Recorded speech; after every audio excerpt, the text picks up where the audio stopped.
उनकी उस प्रसिद्ध कहावत को प्रस्तुत किया जाता है, no reply is the best reply.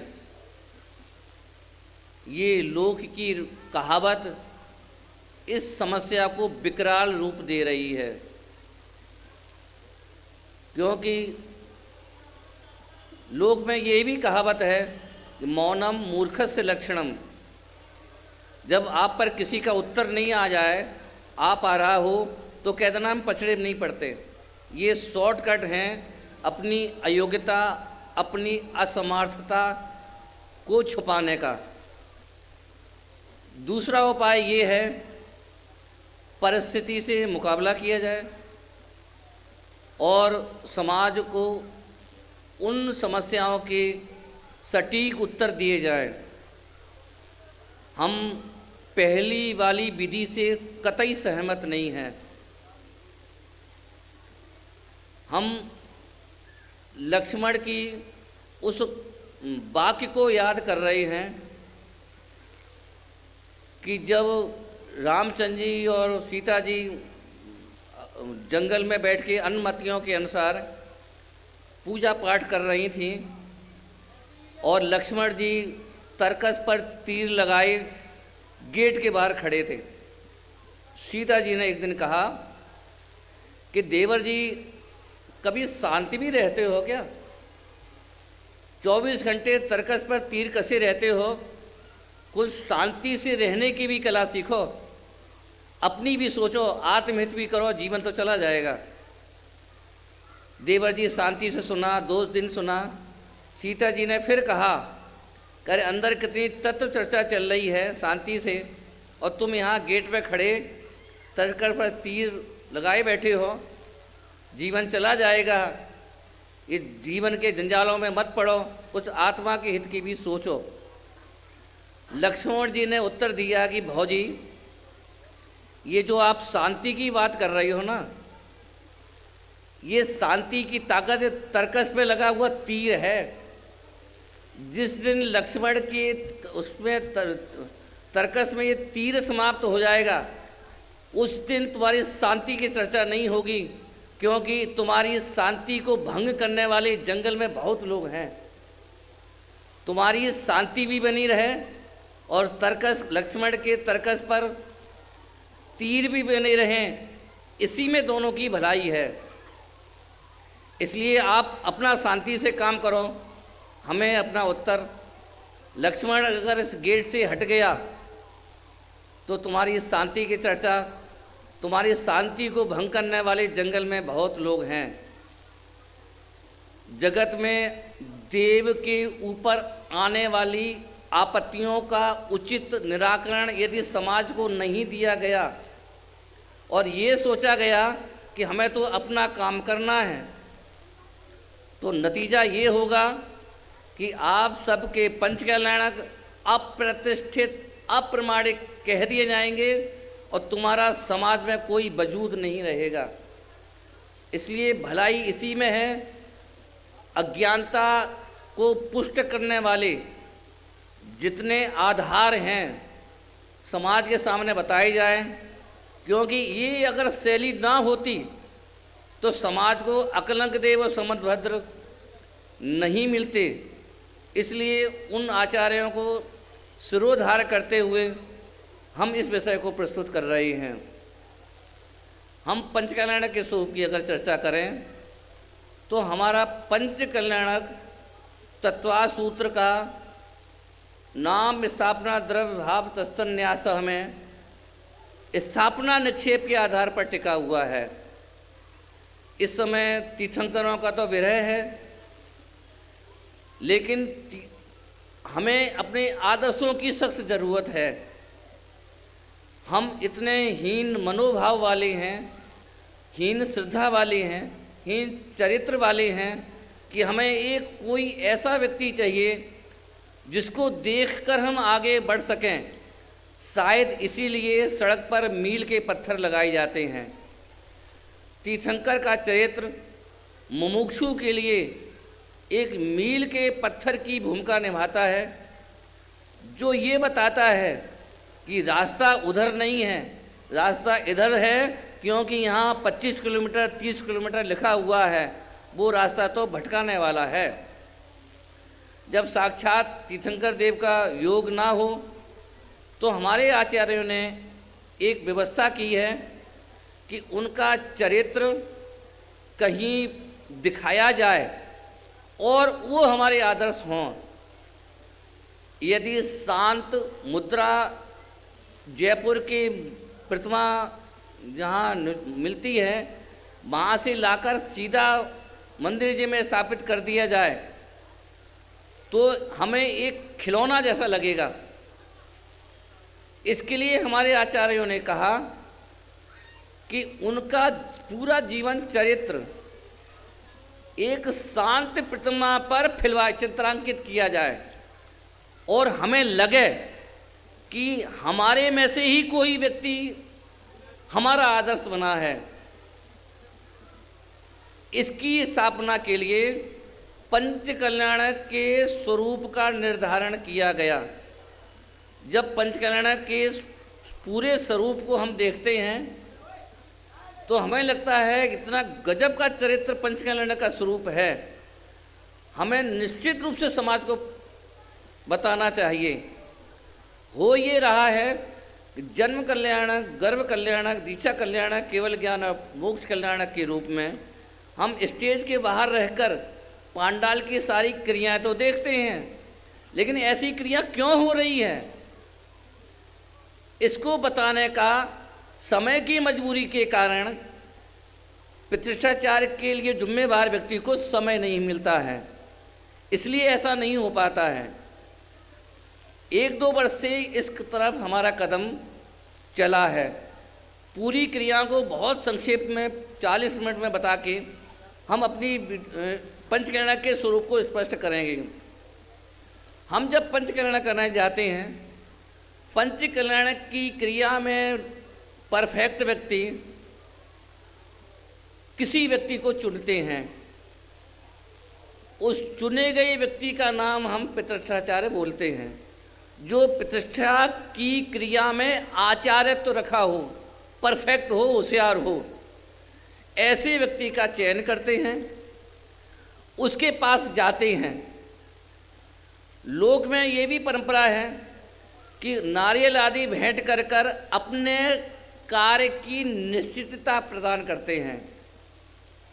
प्रतिष्ठाचार्य नियुक्त हो गया, उसके बाद में जब प्रतिष्ठा का काम शुरू होता है, पहले ये हालात फिर ऐसा होता क्यों है, इस पर हम विचार करेंगे।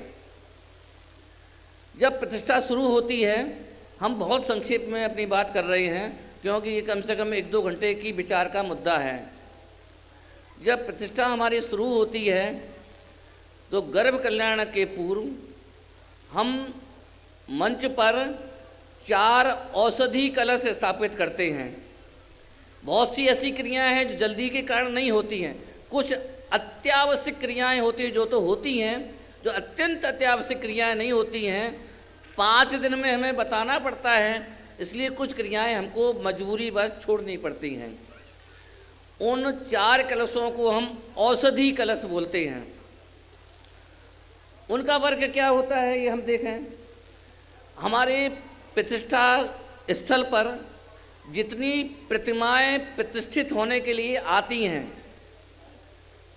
उन प्रतिमाओं को 7 बार जो औषधि कलश हैं उनको स्पर्श कराया जाता है।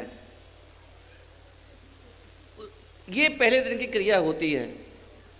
हमारा प्रश्न ये है, ऐसा आगम में लिखा है, हमारा प्रश्न ये है कि उन 4 औषधि कलश को प्रतिमा चीज से क्यों स्पर्श कराया जाता है। अब हम देखें उन औषधि कलश में होता क्या है।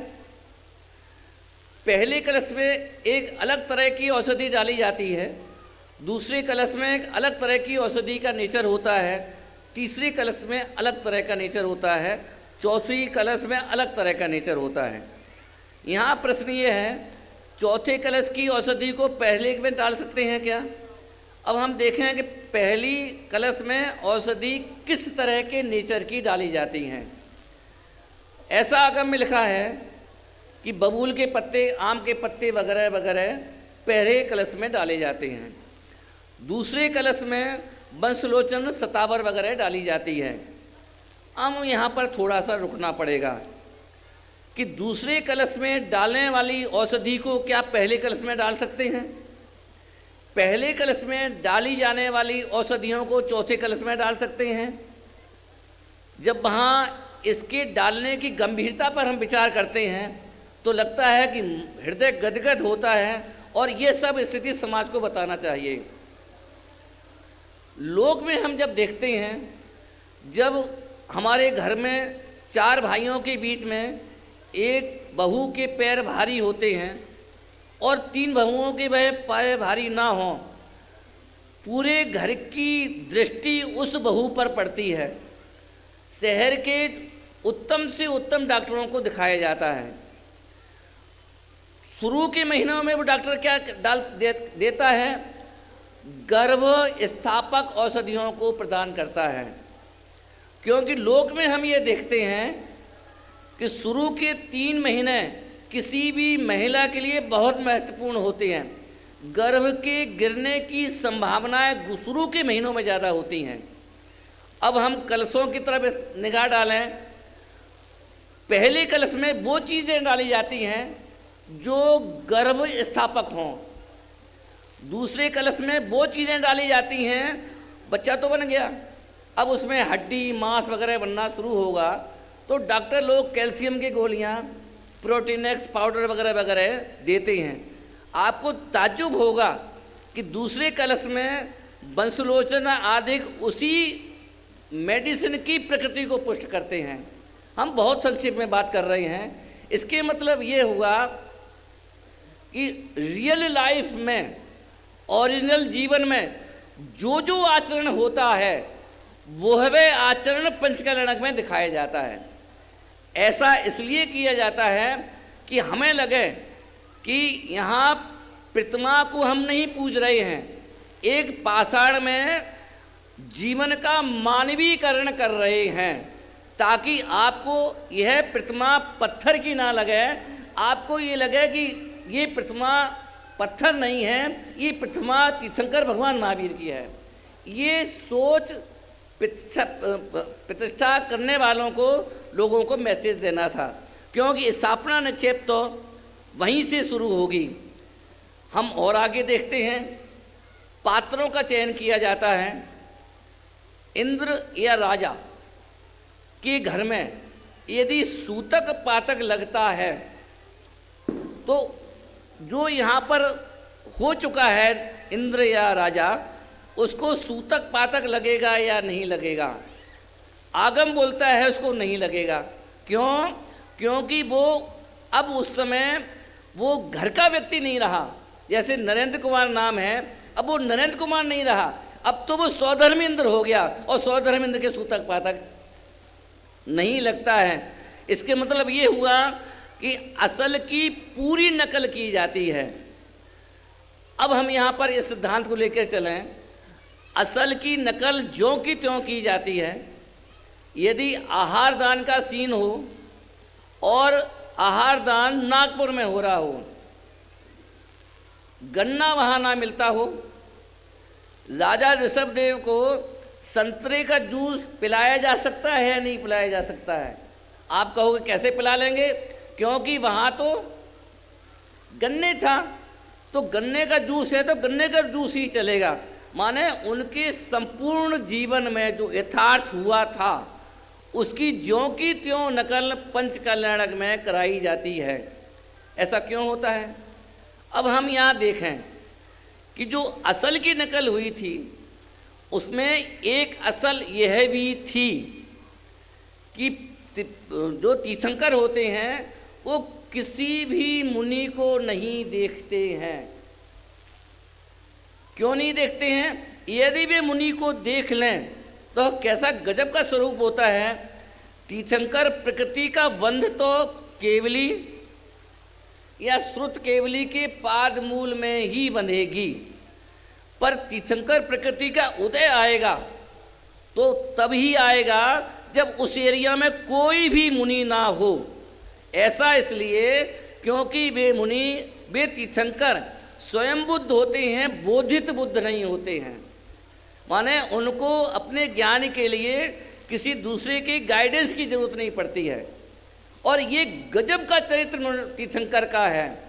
लोगों को हमने ये तो देखा है कि दूसरों से सीख कर शिक्षा को आगे बढ़ाना ये तो बहुत मामूली बात है, पर किसी से ना सीखना और दुनिया को बताना ये सबसे गजब की बात है। और ये चरित्र एकमात्र दुनिया में तीर्थंकर के चरित्र में ही देखने को मिलता है। ये चरित्र पंच कल्याणक में दिखाना चाहिए या नहीं दिखाना चाहिए?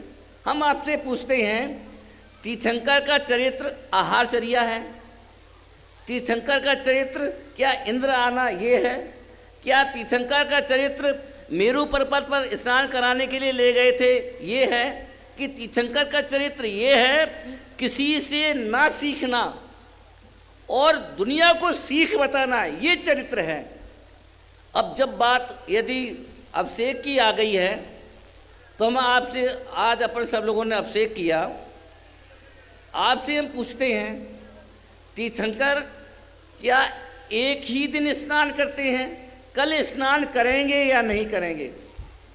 और यदि कल करेंगे तो स्वधर्मी इंद्र कल आएगा कि नहीं आएगा? तीर्थंकर लाइफ में एक ही बार स्नान करते हैं कि बहुत बार करते हैं? और बहुत बार करते हैं तो स्वधर्मी इंद्र बाकी के स्नानों में आता है या नहीं आता?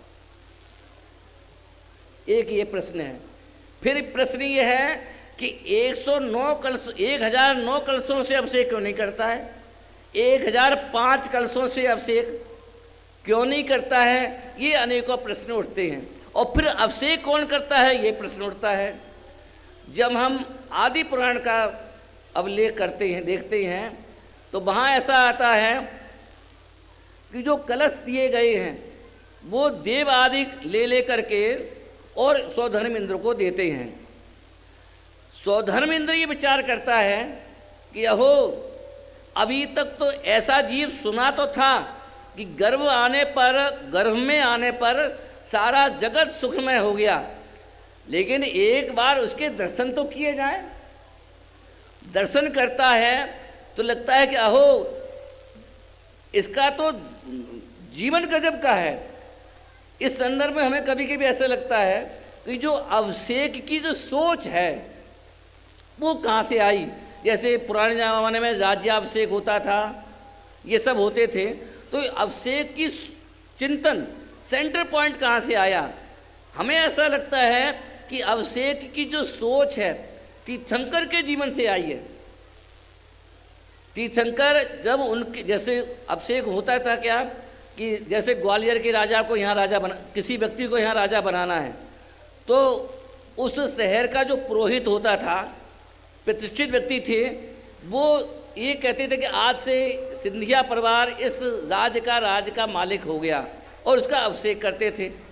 वो सिंधिया दूसरे दिन नहाते होंगे कि नहीं नहाते होंगे? नहाते होंगे तो पब्लिक इकट्ठी होती होगी नहीं होती होगी? नहीं होती है तो क्यों नहीं होती है? एक्चुअल में इस सोच में वे पुरोहित लोग जनमानस में ये घोषणा करने जाते थे कि आज से राजा के रूप में हमें तुम स्वीकार हो, और हम आपको आज से राजा के रूप में प्रतिष्ठित करते हैं और सूचना करते हैं। तीर्थंकर का जो बाल जीवन है उसमें जो स्वधर्म इंद्र है, जगत के जीवों को अधिकृत रूप से ये सूचना देता था कि ये जो जीव आया है ये आज से तीर्थंकर के रूप में जाना जाए।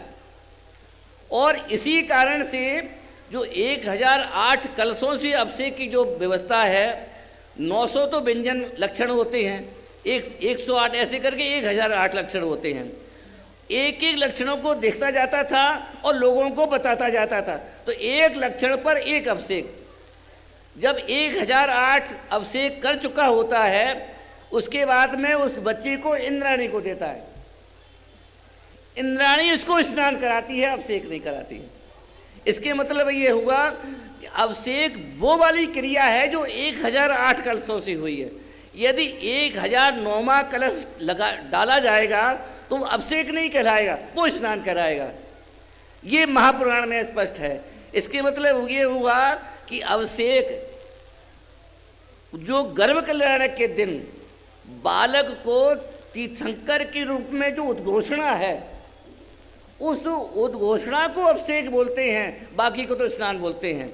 इसलिए जब एक बार तीर्थंकर की उद्घोषणा ऑथोराइज्ड पर्सन से, अधिकृत व्यक्ति माना स्वधर्म इंद्र, अधिकृत व्यक्ति से जगत के जीवों के सामने ये हो गई कि हे जगत के जीवों, आज से इस बालक में जगत के जो सर्वोच्च और सर्वश्रेष्ठ लक्षण हैं वो आज हमें दिखे हैं।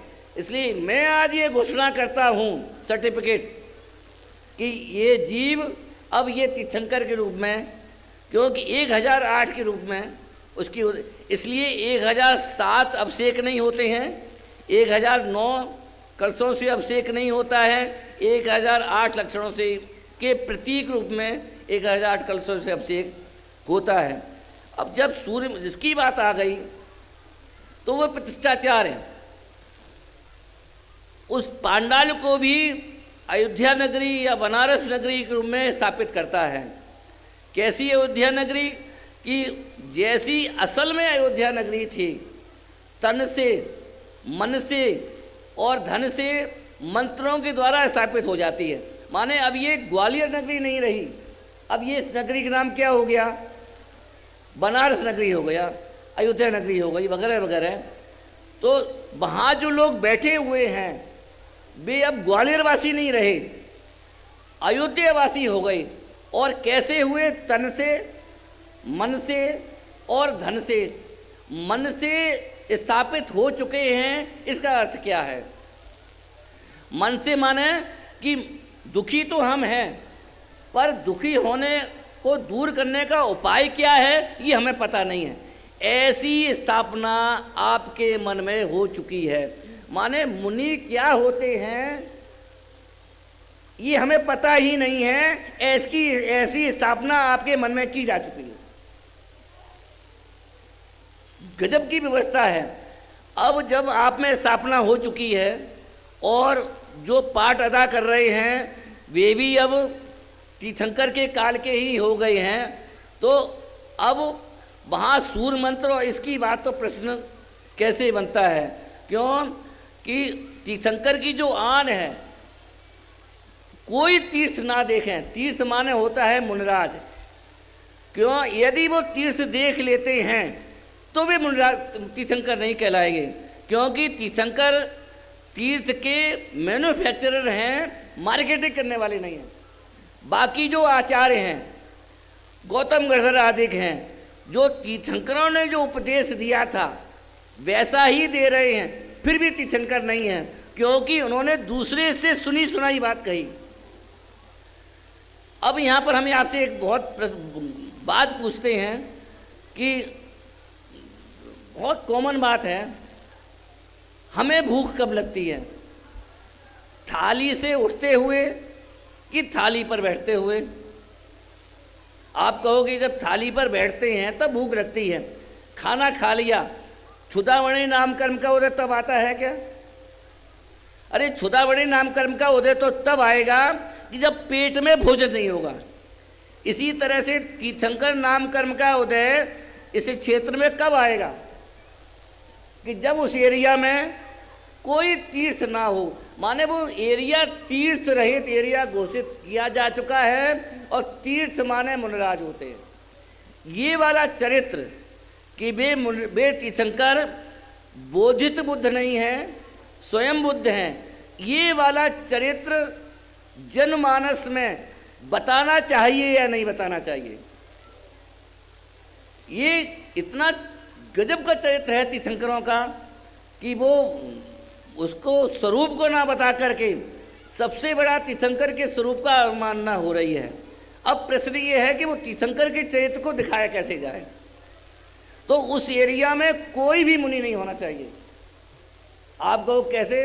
क्योंकि अगर मुनि होंगे तो वो तीर्थ रहित एरिया तो घोषित किया जा चुका है, और मुनि होना माने आप कहो कि नहीं तो लोक व्यवहार है। लोक व्यवहार नहीं है। हम पूछते हैं आपसे नीलांजना का नृत्य दिखाया जाता है। XYZ कोई भी बेटी नृत्य करने आए, मंच पे क्या बोला जाएगा? मंच पे ये बोला जाएगा कि हाँ पुष्पा देवी नृत्य करने आ रही हैं, सरिता देवी नृत्य करने आ रही हैं, कि ये बोला जाएगा कि नीलांजना नृत्य करने आ रही है? नृत्य कोई भी करे लेकिन नाम नीलांजना का ही होगा। इसके मतलब जो जो असल में हुआ था वह ज्यों का त्यों वहाँ पर दिखाना चाहिए, ताकि लोगों की ये लगे कि ये जो पंचकल्याण हो रहा है ये हमारा जैसा जीवन था, हम में से ही कोई व्यक्ति तीर्थंकर बना है। ये जब तक अनुभूति नहीं होगी तब तक उस प्रतिमाओं के साथ हमारा भगवान बनने का संबंध स्थापित नहीं होगा। ये सोच बहुत ही गजब की है। इसलिए पंचकल्याणक में जब वो तीर्थ रहित एरिया घोषित किया जा चुका है तो मुनि आ कैसे सकते हैं? यहाँ तुरंत ये प्रश्न किया जाता है कि भाई चलो ठीक है, लेकिन सहज रूप से कोई भाव विलंगी संत उपलब्ध हों, और बुलाना तो नहीं हमें, लेकिन सहज रूप से कोई उपलब्ध हों और वे आ जाए तो क्या दिक्कत है? इस संदर्भ में राकेश जी हमारा ये कहना है कि बंध्या का कोई पुत्र हो, दिन में शादी करें, तो आप ये बताओ हमें कितने बजे तक शादी करना चाहिए और पूजन कैसे करना चाहिए? आलू बनना चाहिए कि नहीं बनना चाहिए? पूजन में केवल उपकरणों की पूजन करना चाहिए कि और कौन सी पूजन करना चाहिए? कितने बाराती होना चाहिए? अच्छा, घोड़ी का स्वरूप क्या होना चाहिए? अरे भाई, ये बातें तो बाद की हैं कि दिन में शादी हो, रात में शादी हो। अच्छा, बैंड राकेश जी कैसा होना चाहिए? अब लड़ रहे हो काई बात पर, बैंड कैसा होना चाहिए? दयाल बैंड होना चाहिए आगरा से। लड़ इस बात पर रहे हो कितने बजे तक शादी होना चाहिए? यंत्र बुलाना चाहिए कि प्रतिमा जी स्थापित करना चाहिए कि शास्त्र जी स्थापना करना चाहिए? हमारी लड़ाई इस बात पर हो रही है कि कौन सा बैंड बनाना चाहिए, कि भले मानस ये तो विचार कर लेना चाहिए उस बंध्या के पुत्र भी है कि नहीं। हमारा झगड़ा इस बात पर चल रहा है कि स्वयं आ जाए तो क्या दिक्कत है, पर मेरा तो प्रश्न है कि पहले ये तो विचार कर लो कि पांडाल के अंदर मुनिराज आ भी सकते हैं कि नहीं आ सकते हैं। आप कहोगे कैसे? क्योंकि जो असल में हुआ था उस असल की नकल पंचकल्याणक में होना चाहिए कि नहीं होना चाहिए? यदि नहीं होती है तो पंचकल्याणक असली कैसे कहलाएगा? ये जो सेंटर पॉइंट, हमारी जो मूल थीम है, मूल सोच है, वो ही खंडित हो रही है। अगली बात ये है कि जब हमने प्रतिष्ठाचार्य को नियुक्त किया था तो क्या इस बात के लिए किया था कि भैया संजय जी, अभिनंदन जी, 3 प्रतिष्ठाएं तो आप करा देना, बाकी हम देख लेंगे? क्या ऐसा था? आप उससे वचनबद्ध 5 दिन के लिए हुए, या कुछ आप करा देना बाकी हम देख लेंगे, हम व्यवस्था अपनी कर लेंगे? क्या ऐसा हुआ था? आपने जब वचन दिया है तो ए से लेके जेड तक जितने कार्य होंगे वो प्रतिष्ठाचार ही करना पड़ेगा, उससे ही कराना पड़ेगा। फिर मुनिराज कहाँ से आ गए? इसलिए जो मूल सोच है वो ही खंडित हो रही है। इसलिए प्रतिष्ठाचार में जो प्रतिष्ठा की जो सारी क्रियाएं होती हैं, फिर आप कहोगे कि ठीक, अगर सहज रूप से आ रही हैं, आप ये बताओ प्रतिष्ठाचार सूर्य मंत्र देते समय नग्न होता है कि नहीं होता है? आप इतना से विचार करो, जब प्रतिष्ठाचार नग्न ही होता है और पहले से ही कोई नग्न हो तो कितनी अच्छी बात है। भाई, सोने में सुहागा हो रहा है कि नहीं हो रहा है? तब तो बहुत अच्छा लगता है कि भाई प्रतिष्ठाचार से लाख गुना चरित्र हमारे मुनिराज का है कि नहीं, बताओ पहले। कौन मानता है? अरे लाख गुना क्या, अनंत गुना अच्छा है, क्योंकि उन दोनों के चरित्र की तुलना ही नहीं की जा सकती। कहाँ तो प्रतिष्ठाचार्य का चरित्र और कहाँ मुनिराज, इसलिए लाख गुना क्या, वो तो उनकी मुनिराज का चरित्र तो अनुपमेय है। गृहस्थाचार्य के चरित्र से हम तुलना कर ही नहीं सकते हैं। पहले तो इस पर विचार कर लो। हम आगे विचार करें कि भाई ये विचार करो कि वहाँ पर ये जो कहा जाता है, एक तो जो हम वचनबद्ध हुए हैं कि प्रतिष्ठा हम जिसको नारियल दिया है और सब ओके किया है उससे ही कराएंगे तो वो वचन का विघात होता है। दूसरा समस्या ये आती है कि आप ये कहते हैं कि ये तो पहले से ही नग्न थे, तो उसमें ये आता है कि अब इस मंत्र से नग्न होकर सूर्य मंत्र दे। इसके मतलब क्या हुआ? इसके मतलब ये हुआ कि सूर्य मंत्र वो दे रहा है जो अभी नग्न नहीं है और इस मंत्र से नग्न होगा। इसके मतलब क्या हुआ? अगली समस्या क्या आएगी कि इसके लिए हम उदाहरण देते हैं कि ब्रह्मगुलाल मुनिराज एक बार नग्न हो गए, फिर उन्होंने दोबारा कपड़े नहीं पहने। आपके प्रतिष्ठाचार्य नग्न होते हैं और फिर कपड़े पहन लेते हैं, तो ये तो उचित नहीं है, क्योंकि हमारे फिरोजाबाद वाले ब्रह्मगुलाल हमारे फिरोजाबाद के थे ना, हाँ, तो ब्रह्मगुलाल तो एक बार नग्न होकर फिर दोबारा कभी कपड़े नहीं पहने, ऐसा कहकर समाज को भ्रमाया जाता है। हम इस पॉइंट पर भी विचार करें कि जो ब्रह्मगुलाल मुनि होकर नग्न हुए थे, नग्न होकर नग्न नहीं हुए थे। हमारे प्रतिष्ठाचार्य मुनि होकर नग्न नहीं हुए हैं। उस सूर्य मंत्र को देने की क्रिया विशेष है। हम आपसे पूछते हैं बाथरूम में कौन कौन नग्न नहीं होता है, और जब नग्न होते हो तो कपड़े क्यों पहनते हो? ये तो आगम विरुद्ध काम हो गया। हम आज पूछते जगत का कौन ऐसा व्यक्ति है जो सर्दियों में कपड़े पहन पहन करके नहाता होगा, और कपड़े उतार के अगर नहाते हो तो आगम विरुद्ध हो आप, यानी नहीं हो, क्योंकि कपड़े उतार कर और फिर कपड़े पहन लिए। तो आप कहोगे कि भाई वो तो स्नान की क्रिया विशेष है, वो मुनि होकर नग्न नहीं हुआ है।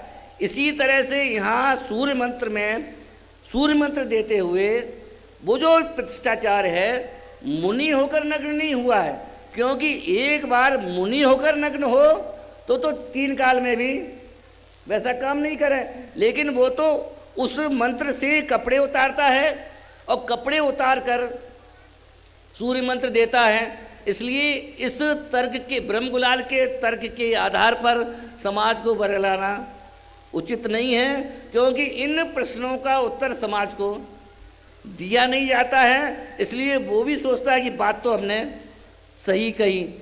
ऐसी अनेक समस्याएं आती हैं जिनका उचित समाधान समाज को नहीं मिलता है। इसलिए इस विषय पर हमारा दिमाग बिल्कुल क्लियर होना चाहिए। समस्या मुनि आ जाए इसकी नहीं है भाई। केवल ज्ञान के बाद में यदि मुनिराज उपस्थित हों हमको कोई दिक्कत नहीं, लेकिन केवल ज्ञान के पहले यदि मुनि आते हैं तो तीर्थंकर की गरिमा खंडित होगी, क्योंकि जो जो असल में हुआ था उसकी ज्यों की त्यों नकल की जा रही है। तो मुनिराज की अनिवार्य रूप से अनुपस्थिति होना उस पंडाल में जरूरी है, क्योंकि मुनिराज होंगे तो तीर्थंकर मुनिराज को नमस्कार करते नहीं हैं। कारण उसका क्या है कि तीर्थंकर की ये आन होती है और मुनि तीर्थंकर को नमस्कार करेंगे नहीं, क्योंकि वे तो संयमी हैं और तीर्थंकर का चरित्र गृहस्थावस्था में असंयमी है। तो संयमी असंयमी को नमस्कार नहीं करेगा, असंयमी संयमी को नमस्कार करेगा। लेकिन तीर्थंकर की ये आन होती है कि वो किसी को गुरु नहीं बनाते हैं। ये जो गजब का चरित्र है वो चरित्र दुनिया को बताना चाहिए कि नहीं बताना चाहिए। सारी दुनिया इस बात पर आश्चर्यचकित होती है कि हमने ऐसे तो देखे हैं किसी से सीख कर सारी दुनिया में फैलाना, ऐसे व्यक्ति तो हमने देखे हैं, लेकिन जिसको कोई गाइड करने वाला नहीं है और खुद अपने बल पर जिसने वो मुक्ति का मार्ग निकाला हो, यही तो उनकी महिमा का आधार है। हमारे तीर्थंकर का चरित्र हमें प्रभावित इसलिए करता है क्योंकि उन्होंने किसी से नहीं सीखा। इसके मतलब अगर अपनी उपादान में ताकत है तो कहीं ना कहीं योग्यता आएगी ही आएगी। परीक्षा मुख का एक सूत्र आप्त वचनादि निबंधनम अर्थक ज्ञानम आगम। आप्त के वचन आदि में अनंत वीर आचार्य ने लिखा है, उनका जो पूरा जीवन चरित्र उनके हस्तपाद आदि वो सब आगम हैं। तो तीर्थंकर का ये भी चरित्र है कि किसी को गुरु नहीं बनाया, किसी कोई बताने वाला नहीं है, फिर भी उन्होंने अपने दम पर मोक्ष मार्ग प्रकट किया। जगत के जीवों को ये संदेश देना चाहते हैं कि हे जगत के जीवों, गुरु की गुलामी क्यों? यदि तुम्हारे उपादान में ताकत है तो मोक्ष मार्ग तुम उससे प्रकट, अपने दम पर प्रकट कर सकते हो। ये जो दुनिया का जो चरित्र है, यदि ये बता दिया जाए तो जगत का पाखंडवाद 2 मिनट में मिट जाएगा। क्योंकि पाखंडवाद का आधार क्या है? पाखंडवाद का आधार यही है कि यही मेरा सब कुछ करेंगे। लेकिन तीर्थंकर का चरित्र लोगों को ये बताता है कि पर की तरफ क्यों देखते हो? तुम में अगर दम है, तुम्हारे पुरुषार्थ में दम है, तो तुम्हें मोक्ष मार्ग खुद मिलेगा। इस सिद्धांत को यदि कोई बताने वाले हैं तो एकमात्र हमारे तीर्थंकर देव ही हैं। इसलिए ये चरित्र तो पंचकल्याणक में सेंटर पॉइंट होना चाहिए। नीलांजना का नृत्य सेंटर पॉइंट नहीं है, ये राजा रानियों का नृत्य ये सेंटर पॉइंट नहीं है। तीर्थंकर की आन, तीर्थंकर की शान एकमात्र ये है कि किसी को गुरु नहीं बनाया और विश्व गुरु बने। ये चरित्र पंचकल्याणक में दिखाना ही चाहिए। और ये चरित्र कैसे दिखाया जाएगा, ये सबसे बड़ी बात है। इस विषय में विषय तो बहुत हैं जो शायद गोष्ठी होगी उस पर अपन क्लियर करेंगे ही करेंगे, लेकिन अति संक्षेप में सार रूप में यही निष्कर्ष निकलता है कि पंचकल्याणक में अनिवार्य रूप से, अत्यावश्यक रूप से मुनराज की अनुपस्थिति होना ही चाहिए। यदि मुनराज उपस्थित होते हैं तो तीर्थंकर के पंचकल्याणक की जो क्रियाएं हैं वो अशुद्ध हैं और अशुद्धि के जिम्मेवार पंचकल्याणक के जिम्मेवार लोग हैं। हमें अगर हमारे सामने 2 चीज़ें चुनना हो, गुरु की गरिमा और देव की गरिमा, तो निश्चित रूप से हम गुरु देव की गरिमा को चुनेंगे। क्योंकि अगर हमारे देव सुरक्षित हैं, गुरु निश्चित रूप से हमारे सुरक्षित हैं। आज के समय पर देव की गरिमा खंडित हो रही है और देव की गरिमा खंडित होती रहे और हम ये सोचे हैं कि हम तो अपना काम कराएंगे, चक्कर मत पड़ो, काय के जंजाल में पड़ो, ये बिल्कुल उचित नहीं है। इसलिए समाज में यह जो बहुत बड़ा भ्रम फैलाया जा रहा है, गोष्ठी होगी उस पर तो विषय बहुत अच्छी तरह से भी हम स्पष्ट करेंगे ही करेंगे। लेकिन निष्कर्ष रूप में है कि पंचकल्याणक में प्रतिष्ठाचार ही अधिकृत है। आगम भी बहुत बड़े प्रमाण हैं। सूर्य मंत्र की सोच कहाँ से आई?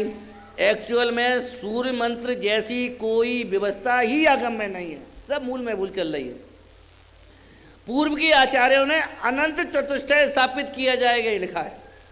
सूर्य मंत्र से संबंधित 15 पुस्तकें मिलती हैं जिसमें सूर्य देवता का नमस्कार करना, और वे सब श्वेतांबरी परंपरा में है। सूर्य मंत्र जैसा कॉलम ही दिगंबर परंपरा में नहीं है, ये इम्पोर्टेड है, ओरिजिनल माल नहीं है। लेकिन इस विषय पर किसी ने छेड़खान नहीं की है तो अंधी चल रही है। इसलिए इस विषय, यद्यपि ये विषय सबको करंट लग रहा होगा, हम बहुत अच्छी तरह से जानते हैं, लेकिन माइंड को व्यवस्थित करने के लिए किसी ना किसी को तो करंट देना ही पड़ेगा। और फिर भी यदि आपकी इस संबंध में कोई जिज्ञासा हो, वे जिज्ञासाएँ गोष्ठी के समय आराम से आप प्रस्तुत कर सकते हैं। लेकिन देव की गरिमा बनी रहे, ऐसा पूरा समाज को प्रयास सामूहिक रूप से करना ही चाहिए। और उस प्रयास की ही एक कड़ी है कि हमें इस विषय पर बोलना ज़रूरी था। विषय तो और भी लिया जा सकता था, लेकिन हमें लगता है कि ये देव की गरिमा का आपातकाल है और हमें इस पर बोलना ही चाहिए। इसलिए हमने विषय पर बोला है।